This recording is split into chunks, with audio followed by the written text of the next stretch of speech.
గల్లీ లీడర్ల నుంచి ఎమ్మెల్యేలు, మంత్రులు, విపక్ష నేతలు, వారి కుటుంబ సభ్యులు, అనుచరులు ఇలా స్వపక్షం, విపక్షం, మీ, మా అనే తేడా లేకుండా అనుమానం వచ్చిన ప్రతి ఒక్కరి ఫోన్ను ట్యాప్ చేసేశారు. అయితే ఇప్పుడు ఈ లిస్టులో న్యాయమూర్తులు, వారి కుటుంబ సభ్యులు కూడా ఉన్నట్టు లేటెస్ట్గా తేలింది. ఎందుకు అంతు లేకుండా కొనసాగిపోతున్న ఈ కథ ఏంటి? తెర వెనుకున్న అసలు కథ ఏంటి? న్యాయ వ్యవస్థ ఇది రాజ్యాంగబద్ధంగా నడిచే ఓ ఇండిపెండెంట్ వ్యవస్థ. ఇందులో ఎవరి ఇన్వాల్వ్మెంట్ ఉండదు, ఉండకూడదు. ఎలాంటి పక్షపాతాలు ఉండవు. కానీ ఇందులో కూడా వేలు పెట్టి వ్యవస్థలను తమకు అనుకూలంగా మార్చుకున్నారు బీఆర్ఎస్ పెద్దలు. ఇది మేం చెప్పడం లేదు. పోలీసులు హైకోర్టు ధర్మాసనానికి సమర్పించిన అఫిడవిట్లో ఉన్న సంచలన విషయాలు. కేసులను తమకు అనుకూలంగా మలుచుకునేందుకు ఏకంగా కోర్టులను కూడా ప్రభావితం చేశారనేది ఆ అఫిడవిట్ సారాంశం. దీనికి ఎగ్జాంపుల్ జస్టిస్ ఖాజా శరత్ ఆయన భార్య ఫోన్లు కూడా ట్యాప్ చేశారు. వారిద్దరు మాత్రమే కాదు, హైకోర్టు జడ్జిలు, ప్రభుత్వానికి సంబంధించిన కేసులను వాదిస్తున్న న్యాయవాదులను కూడా వదలలేదు. ఈ వివరాలు చెప్పింది ఫోన్ ట్యాపింగ్ కేసులో A3గా ఉన్న నాయని భుజంగరావు. అంటే బీఆర్ఎస్కి ఇబ్బందికర పరిస్థితులు ఏర్పడిన ప్రతిసారి వారి వ్యక్తిగత విషయాలను తెలుసుకొని వారిని బ్లాక్మెయిల్ చేసి బెదిరించడం, పరిస్థితులను, వ్యవస్థలను తమకు అనుకూలంగా మలుచుకున్నారని తేలిపోయింది. జడ్జిల కదలికలు, వ్యక్తిగత విషయాలపై ఎప్పటికప్పుడు ఆరాధిస్తారు. వారి వ్యక్తిగత జీవితంలో ఏదైనా తప్పు జరిగితే దాన్ని తమకు అనుకూలంగా మార్చుకోవాలన్నది గత ప్రభుత్వ పెద్దల ఆలోచన అని తేలిపోయింది. అందుకే జడ్జిల కుటుంబ సభ్యులు ఎక్కడికి వెళుతున్నారు, ఎవరిని కలుస్తున్నారు, ఏం మాట్లాడుతున్నారు, ఇలాంటి ప్రైవేటు విషయాలపై దృష్టి పెట్టారు.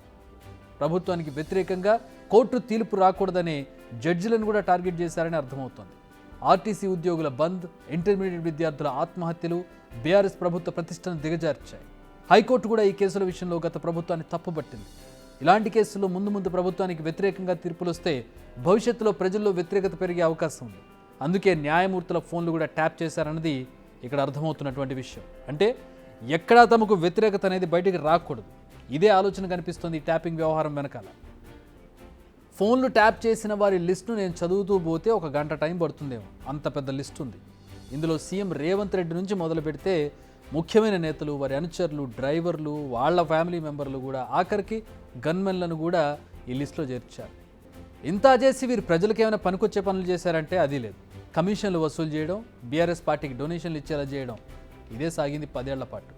ఈ విషయాలన్నీ బయటికి రావడానికి అసలు కారణం ఏంటంటే లేటెస్ట్గా మీడియాలో ఫోన్ ట్యాపింగ్ కేసులో జడ్జిలు కూడా బాధితులు ఉన్నారన్న కథనాలు వచ్చాయి.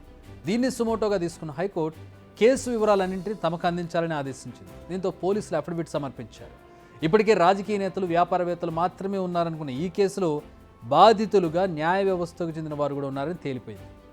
వ్యాపారవేత్తల నుంచి బీఆర్ఎస్కు విరివిగా ఎలక్టోరల్ బాండ్ ఎందుకు వచ్చాయి? Phone tapping. న్యాయవాదులు కేసులు వాదించేందుకు కూడా ఎందుకు భయపడ్డారు? Phone tapping. అసహనం ఉన్నా కొందరు నేతలు ఎందుకు నోరెత్తలేకపోయారు? Phone tapping. విపక్ష నేతలు వేసే ప్రతి అడుగు ముందే ఎలా తెలిసిపోయింది? Phone tapping. హైకోర్టు జడ్జిలు కూడా ఆత్మరక్షణలు ఎందుకు పడాల్సి వచ్చింది? Phone tapping. గత ప్రభుత్వంలో పెద్దలుగా చలామణి అయిన వారు విదేశాలకు పారిపోయింది ఎందుకు? Phone tapping. కీలక పదవుల్లో ఉన్నవారు ఇప్పుడు జైలుకు వెళ్ళింది ఎందుకు? Phone tapping. ఇలా ప్రతి ఒక్క అంశానికి ముడిపడి ఉంది ఫోన్ ట్యాపింగ్ కేసు.